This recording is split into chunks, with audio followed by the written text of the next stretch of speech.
Dans quelques heures, l'année 2020 va s'évanouir pour laisser la place à une nouvelle année 2021 qui marque un pas de plus dans la deuxième décennie du XXIe siècle. Que d'événements se sont déroulés tout au long de l'année 2020, que de promesses tenues ou non, que de défis relevés ou pas, tant il est vrai que l'année qui s'achève a rythmé la vie des nations d'une certaine manière, au point où, face aux réverbères, on est en mesure de dire que beaucoup de choses ont été faites et beaucoup encore reste à faire pour le mieux-être des peuples. Ainsi, la perspective dans laquelle on se trouve, pendant que la route de l'histoire exige de tracer une ligne de démarcation entre 2020 et 2021, l'instant permet aussi, en connaissance de cause, de remonter le temps pour faire le bilan afin de mieux projeter l'avenir. En ce qui concerne le Congo, le président de la République, Denis Sassou Nguesso, un véritable commandant de bord, a fait parler son leadership tout au long de l'année qui s'achève. Et bien entendu, en douceur. Dans un contexte marqué par la crise du coronavirus Covid-19 et la chute des cours de pétrole, le chef de l'État a su maintenir le cap. De l'économie à la politique intérieure, en passant par le social, la culture et les relations internationales, Denis Sassou Nguesso est resté constant dans ses efforts en faveur des Congolais. Ainsi, le pays a fonctionné normalement, dans la paix et la quiétude, au point de remporter des succès qui méritent d'être racontés, encore racontés, pour l'édification de la conscience collective. La gestion de la pandémie de la Covid-19, les mesures économiques salvatrices prises dans ce contexte, la voix du Congo portée haut dans les arènes internationales, sont autant d'atouts qui méritent d'être capitalisés. C'est tout le sens de la rétro 2020 que propose la direction de la presse présidentielle. Aujourd'hui, le volet socio-culturel. L'année 2020 est une année particulière en raison de l'événement mondial, la survenue du coronavirus Covid-19. Déclarée en décembre 2019 en Asie au stade épidémiologique, la maladie quitte le stade des faits d'annonce et prend des proportions dangereuses. Elle traverse les frontières de l'Europe et de l'Amérique. Les États africains sont en état d'alerte maximale. Des cas de Covid-19 sont signalés ici et là dans le continent. La République du Congo enregistre sur son sol le premier cas le 14 mars 2020. Le président de la République, qui rentre d'une visite de travail dans les départements de la Cuvette et de la Songa, prend des mesures de protection contre la maladie. Nous sommes le 31 mars 2020. Les frontières du pays sont fermées. Brazzaville et Pointe-Noire, les deux villes les plus exposées, sont coupées du reste du pays. Le chef de l'État décrète le premier état d'urgence sanitaire de 20 jours assorti d'un couvre-feu de 20h à 5h du matin. Dans son message à forte tonalité d'invitation à la discipline et au sens élevé de responsabilité, Denis Sassou Nguesso qualifie la pandémie de coronavirus Covid-19 de principal ennemi qu'il faut combattre et vaincre. Le Covid-19 est désormais le principal ennemi à combattre et à vaincre. Il mobilise toutes les énergies et a pris le dessus, surtout dans le monde. Et pourtant,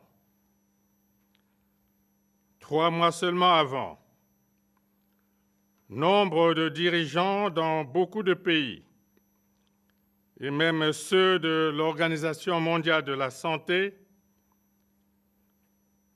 ne se faisaient pas à l'idée que le nouveau coronavirus deviendrait très vite une pandémie, décimant des milliers de vies et créant le chaos à travers tous les continents.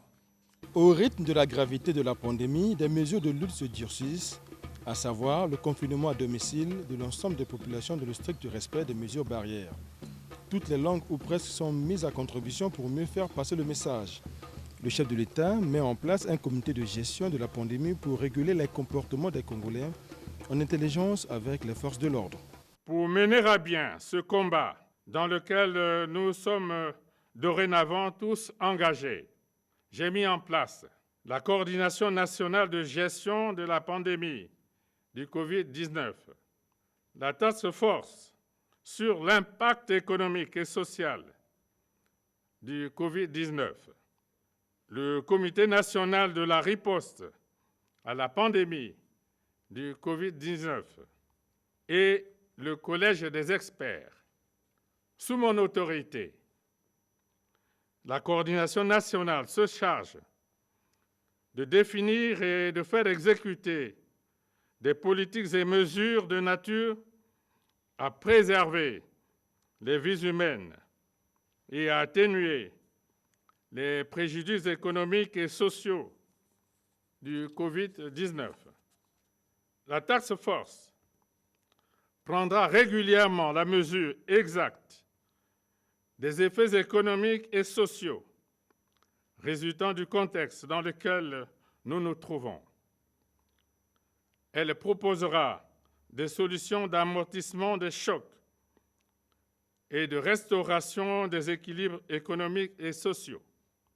Le Comité national de riposte prend à charge tous les aspects sanitaires, partant de la prévention au traitement des malades. Le Collège des experts, composé de scientifiques et autres experts dans différents domaines de la vie, donnera à la coordination nationale des avis sur les mesures prises et celles à prendre. À l'effet de combattre davantage la progression de cette pandémie, le gouvernement adopte lors du Conseil des ministres du 16 décembre 2020 le projet de loi autorisant la prorogation de l'état d'urgence sanitaire en République du Congo, ceci pour la 13e fois consécutive. Invité par le président de la République à prendre la parole, M. Aimé-Ange Wilfried Bininga, ministre de la Justice et des Droits humains et de la promotion des peuples autochtones, a rappelé que la pandémie de coronavirus Covid-19 survenue dans notre pays a conduit le président de la République à déclarer pour une durée de 20 jours à compter du 31 mars 2020 l'état d'urgence sanitaire sur toute l'étendue du territoire national par décret numéro 2020-93 du 30 mars 2020. Pour faire face à la progression de la pandémie, le recours au mécanisme constitutionnel relatif à la prorogation de l'état d'urgence sanitaire a été mis en œuvre à 12 reprises. Comme pour les prorogations précédentes, et après avis du comité des experts qui relève une tendance à la recrudescence de cette pandémie dans notre pays, et au terme de l'évaluation des mesures prises par le gouvernement, il a été encore jugé nécessaire de reconduire l'essentiel de ces mesures. Ainsi, une nouvelle prorogation de l'état d'urgence sanitaire actuellement en vigueur et qui arrive à terme ce jour, 16 décembre 2020, est jugée indispensable. L'article 157, alinéa 3 de la Constitution prévoit que, je cite, « Le Parlement se réunit de plein droit, s'il n'est pas en session, pour, le cas échéant, autoriser la prorogation de l'état d'urgence ou de l'état de siège au-delà de 20 jours. » Fin de citation. C'est dans ce cadre que la discussion s'est engagée sur le projet de loi soumis à l'examen des membres du Conseil des ministres. Le volet culturel de l'année 2020 a été marqué par l'élévation du chef de l'État, Denis Sassou Nguesso, au grade de docteur honoris causa par l'université Maringouabi le jeudi 12 novembre 2020 dans la grande salle du Palais des Congrès. Cette distinction honorifique est décernée par une université ou une faculté à une personnalité éminente qui investit dans le capital humain. Devant l'œuvre combien remarquable réalisée par le président de la République, grand mécène protecteur des arts et des lettres, son élévation le 12 novembre 2020 en qualité de docteur honoris causa, affirme le recteur de l'université Maringouabi, le professeur Jean-Rosaire Ibarra, au nom de tous les sachants qu'il représente, que ceci n'est que justice. Sous votre impulsion, l'université Maringouabi doit savoir rêver, d'un rêve d'imagination et d'anticipation, d'espérance et de prospective, d'une vision raisonnée et heureuse des réalités futures, d'un rêve d'action. Nous n'allons pas attendre la frontière technologique pour mener les missions de créativité, de production des richesses par nos universités. Nous devons en effet, pour survivre, avoir la capacité d'imitation qui correspond conceptuellement au niveau technologique de nos universités, mais aussi tenter et anticiper la créativité. Cela est un véritable challenge.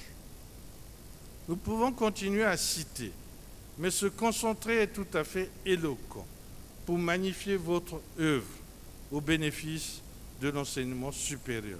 Que l'université Marien Ngouabi décide de vous décerner le titre de docteur honoris causa n'est que justice. En effet, dans l'histoire séculaire de la distinction honorifique du grade de docteur honoris causa des universités du monde, la reconnaissance des personnalités d'exception qui ont marqué un domaine d'intérêt pour l'université ou dont l'activité savante ou créatrice a un impact sur le développement de la société mérite d'être gravée dans la mémoire des peuples. En reconnaissant vos innombrables actions que vous avez réalisées dans le développement du système national et surtout universitaire de notre pays, l'université Marien Ngouabi Parmov vous félicite et vous exprime une profonde gratitude. En scrutant les annales des universités du monde, j'ai aussi découvert que l'Université des relations publiques et internationales de Moscou vous a décerné en 2019 le grade de docteur honoris causa pour la reconnaissance de vos actions diplomatiques à l'international. Je ne boude pas le plaisir de vous dire que grâce à vos efforts, au soutien financier et logistique consenti par vous-même et par l'ensemble du gouvernement de la République, l'Université Marien Ngouabi vient d'organiser avec succès le 20e concours d'agrégation en médecine humaine. La faculté des sciences de la santé de notre université vient de s'enrichir de 17 maîtres de conférences agrégés sur 19 candidats présentés. Une première dans son histoire. Monsieur le Président de la République, la communauté universitaire est fière de vous. Par le truchement du ministre de l'Enseignement supérieur Bruno Jean-Richard Itoa, le chef de l'État salue cette distinction qui est, dit-il, une marque de reconnaissance à l'endroit du peuple congolais. Mais la présente distinction revêt à mes yeux un éclat particulier, car décernée par l'université Marien Ngouabi, notre alma mater, qui, bon an, mal an, contre vents et marées, au prix d'efforts constants du gouvernement, matérialisé par les importants investissements réalisés en sa faveur, demeure le socle de notre enseignement supérieur et donc de notre système éducatif. Sa vitalité vient d'être d'ailleurs révélée une fois de plus à travers l'organisation réussie du 20e concours d'agrégation de médecine du CAMES, marqué par des résultats très honorables des candidats de notre pays. C'est la pertinence et la constance de ces efforts au nom et pour le peuple, qui me valent sans doute ce jour de privilège et le mérite du grade qui m'est décerné. À travers l'université Marien Ngouabi, que l'ensemble de la communauté universitaire de notre pays trouve ici, de la part de la nation, l'expression d'un hommage mérité. La reconnaissance, l'honneur qui me sont faits à travers l'élévation au grade de docteur honoris causa doivent être vécus également comme une interpellation qui m'est adressée pour aller encore plus loin, plus en avant, plus ambitieusement vers l'amélioration de notre système éducatif, vers l'amélioration de ses compétences et de ses performances, notamment en ce qui concerne la question de la formation des formateurs et surtout de la professionnalisation de nos filières d'enseignement, de nos cursus, de nos curricula, en vue d'une meilleure adéquation formation-emploi. À la vérité, c'est tout le sens qu'il faut donner à l'ambitieux projet d'ouverture de l'université Denis Sassou Nguesso de Kintélé. Mais c'est dans cette même ambition que s'inscrivent les ouvertures successives des lycées d'excellence, le projet de création des classes préparatoires à l'entrée dans les grandes écoles, la réforme du cadre général des institutions et des infrastructures de formation initiale et continue des enseignants et de façon plus générale de formation des formateurs. En définitive, je voudrais ici réitérer mon engagement à placer l'homme et la femme congolais au centre du développement de notre pays, à faire du capital humain le moteur principal de notre développement. Le plan national de développement 2018-2022, qui a fait de la question du capital humain, de la formation et de l'enseignement Son second axe principal est la parfaite illustration de mon ambition pour mon pays. Par la même occasion, le président de la République a été couronné du prix de haute distinction d'honneur de la fraternité de la plume des écrivains sénégalais. Cette distinction, attribuée en 2019 au chef de l'État Denis Sassou Nguesso et remise le jeudi 12 novembre 2020 par les hommes et les femmes sénégalais de lettres, est une marque de reconnaissance aux récipiendaires pour ses efforts dans le domaine de la production littéraire. Le geste a été accompli au nom de ces écrivains par le ministre sénégalais de la Culture et de la Communication, Abdoulaye Diop.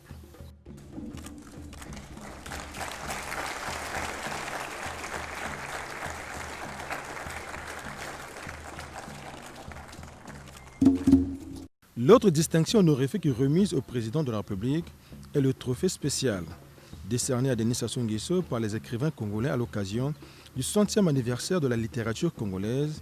Ce trophée a été remis au chef de l'État par le ministre de la Culture et des Arts, Dieudonné Mouyongo.